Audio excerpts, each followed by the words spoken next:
છે એની સમવડ કોઈ નથી. જો બધાયથી રામ કરતા રામનું નામ બળવાન છે. કીધું ને, રામ જો પથ્થર લંકામાં જવું હતું તો પથ્થર રામે નાખ્યો તો ડૂબી ગયો, પણ રામનું ઉપર નામ લખ્યું. રામનું નામ જ જાણવાનું છે. રામનું નામ શું એ જાણવાનું છે.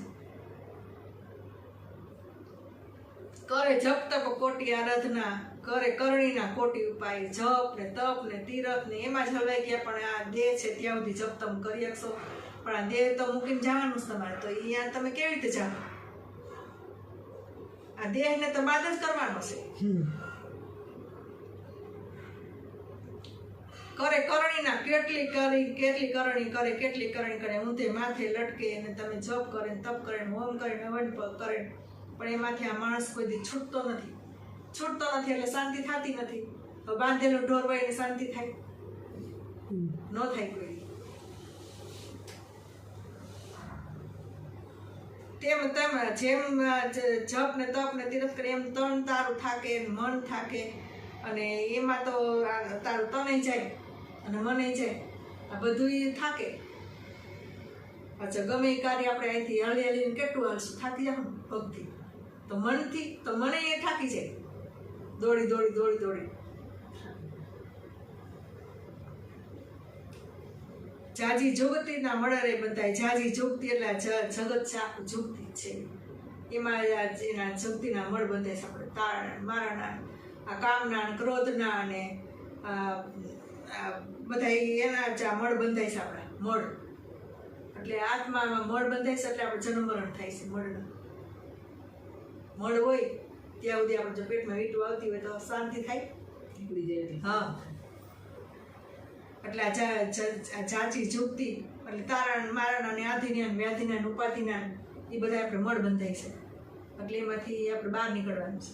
જો સદગુરુ સંતો તો આ સાચું જ કહે, જે એવું હોય એવું. પછી કોઈને સારું લાગે કે ન લાગે, છોડે ધારે કહે તો બધું જેમ છે એમ જ. જે કરવું તે જુગતી જાણી. જે કરવું તમે થાક જ લાગશે. માત્ર વાંચો તો થાક લાગે, અને તમે કોઈ પણ કાર્ય કરો તો થાક લાગે. પણ જ્યાં નથી થાક લાગતો ને હાવ આયસ અને આરામ છે, હાવ ઈ ઘરે જવાનું છે. પડ્યો હેડમાં તે નીકળી ના શકે. જો આ હેડે આપણી હોશે જેડે આપણે લીધી છે. આ બધું હોશે કરીને જ લીધા છે બધું માથે. આપણી પોતાની જ હોશ ને, હે તારું મારું નાધીન વ્યાધીન ઉપાધીન. હા, કેટલું ફૂટાય છે આમાં. કરવું પડે. છૂટે ને ત્યારે માયા બંધનમાં છૂટે. અને પાછું કરવા છતાંય નથી બંધનમાં આવતો. આ કરતાની ઘરે તમે લીધી છે. આ તમને આ કરતા હોય ત્યાં સુધી કરતાપણાનો તમને ભાર છે, પણ અકર્તામાં વહી જાવ તો હું કઈ કરતો જ નથી તો ઓર મજા આવે. તો સદગુરુ અકર્તામાં લઈ જઈશ. કરવા છતાં હજારો ગાયનું તમે કરી નાખો તો એક કર્મ નો લાગે એવું જ્ઞાન છે. અને હજારો વીડ હોય ને, એ વીડ ને એક જ્ઞાનની ચિનગારી અડે ને તો હજારો વીડ મળી જાય કર્મનું. પણ ચિનગારી મેકવા વાળો જોઈએ, ચિનગારી મેકવા વાળો છે. ને જ્ઞાન તો જ્ઞાન છે, ઈ જ ચિનગારી. જ્ઞાન ઈ જ ચિનગારી. વીજળીને સંકારે મોતી પોરો તો બીજું મોતી નહીં. આ સિંગારી મોતી બોલી. જોગતી જાણતા સર્વે મુકાય. જોગતી જાણી લઈએ આપણે તો બધું મુકાઈ જાય. આપણને ખબર પડે છે કે આમ જ છે તો એ મુકાય છે ને આપણાથી. હે આમાં થાક લાગવાનો તો આપણે મૂકી દઈએ.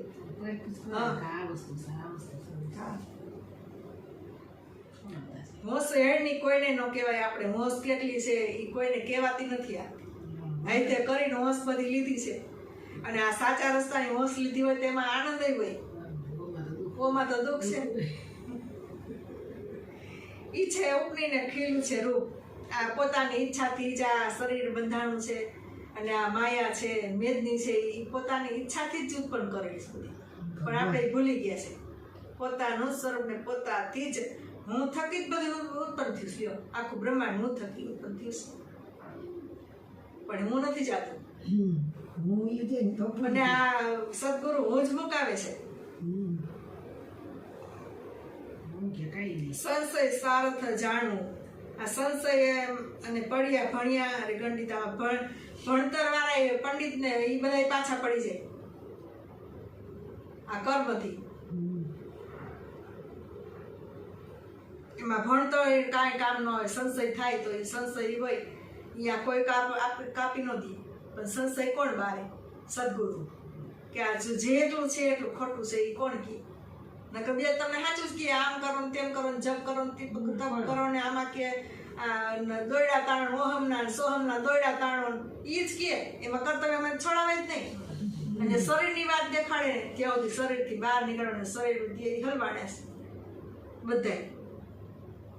ઓમ છે, ઓમ થકી તો તમને અવતાર મળ્યો છે. અકાર ઉકાર મકાર અને 3 માત્રા એટલે બ્રહ્મા વિષ્ણુ મહેશ અને ઉપર બીજ અને બુદ્ધ. આટલી બધી સમજવાનું છે. હા સમજવાનું છે. એટલે ઓમનો જાપ નથી કરવાનો. હા એ સમજાય જાય ને એટલે પૂરું થઈ જાય. એડ ભાંગે ક્ષણ માત્રમાં. જો આ બધી એડ ભાંગે સદગુરુ મળે ને એટલે આ બધી હોશ ભાંગી જાય આ જગતની બધી, કે મારે આ થવું છે ને તે થવું છે ફલાણું ઢીકણું. હા એ સાચા સદગુરુ ચરણે જાય તો આ બધું મુકાય. બાકી ઓલા તો પૂછાજ પકડાવી દે, તમે ડાયરે વળગાવી દે ત્યાંને કે આને નો કા જપ તપ કરી રાખો. પણ ક્યાં સુધી? એ બધું દેહ છે ત્યાં સુધી છે, પણ દેહ તો મૂકીને જવાનો છે આપણે. નિર્બંધ લખાવે નિજ નામને. જો નિર્બંધ પોતે એટલો નિર્બંધ છે, પોતાનું નામ એટલું નિર્બંધ છે ને કોઈ એને બાંધી શકે એવું નથી, અને બંધાયેલો નથી આ કોઈથી. પણ આ તો સંશય એવો થયો છે, ભ્રાંતિ એવી થઈ છે. હા એટલે બંધાઈ ગયો ભ્રાંતિથી.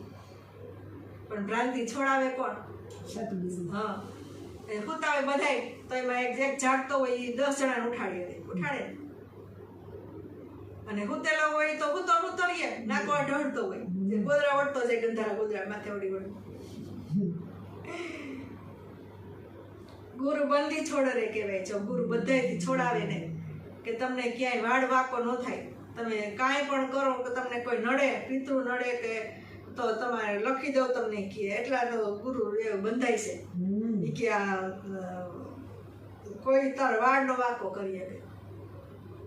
બધાયથી બંધનથી છોડાય, બધાયના બંધનથી. હા નામ નિરખે તો તદરૂપ જાણવા. જો નામને નિરખો એટલે આ આંખથી નહીં અનુભવથી નિરખો તે તદરૂપ જાણવા. ઈ જો છોડા ઈ છૂટેલા જાણવા. તમારે જે નામ છે ને ઈ છોડાવનારું છે, અને એને નિરખે ને તો જ તમે છૂટો.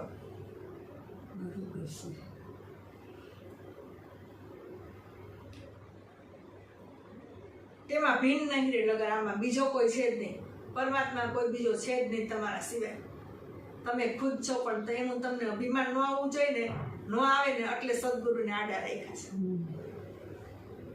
નકર તો અભિમાન આવી જાય ને કે હું જ છું ને હું જ બધું છું, તો હું કરી તો એ તર્યું જ હલાડ્યું. એટલે હું તો સદગુરુ ચરણે મૂકી દેવાનું છે. હું પણ હાવ કે હું કાંઈ જાણતી જ નથી. હા કાંઈ છું જ નહીં. તો કાંઈક હોય તો તમે ઉપાધિ, તમે કાંઈ છો જ નહીં તો તમારે શું ઉપાધિ?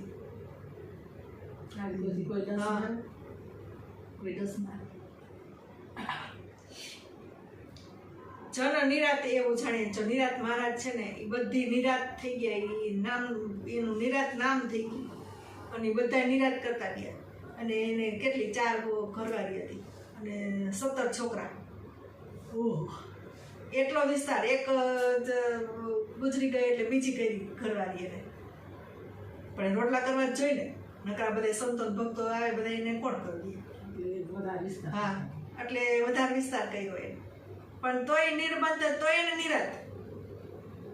અને આપણે તો 1-2 છોકરા સાથે નિરજ છે. અને એટલે 17 છોકરા હતા અને કેટલું હતું તોય નિરાત. નિરાત નામ જાણી. એટલે નામ છે નિરાત વાળું છે. તમારું નામ છે ને એ જ નિરાત વાળું છે.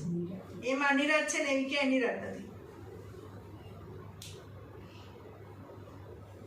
રહે નામ ત્રણે આધાર. જો તમને નામ પછી આ પરખાવી નહીં એના આધાર રાખીને તમારે રહેવાનું. એટલે એ નિરાધાર છે. એને કોઈનો નહીં, નહીં કોઈ પરમાત્મા, નહીં કોઈ હું, કે નહીં કોઈ આ હું તું તે. એ ત્રણે ત્રિપોટી બાદ કરી નાખી. હુંય નહીં, તુંય નહીં, તેય નહીં. હવે કેટલી નિરાત? એટલે આમ નિરાંત કરી ગયા સંતો ભક્તો બધા આમાં ખદબદતા નથી રહ્યા એટલે એ તેથી પારખી બાર સતગુરુ અસલ હોય ને એ જ પારખી બાકી હતી. પારખવાર હોય હિરલાની પારખું તો પડે અઘરું છે બોલો સતગુરુ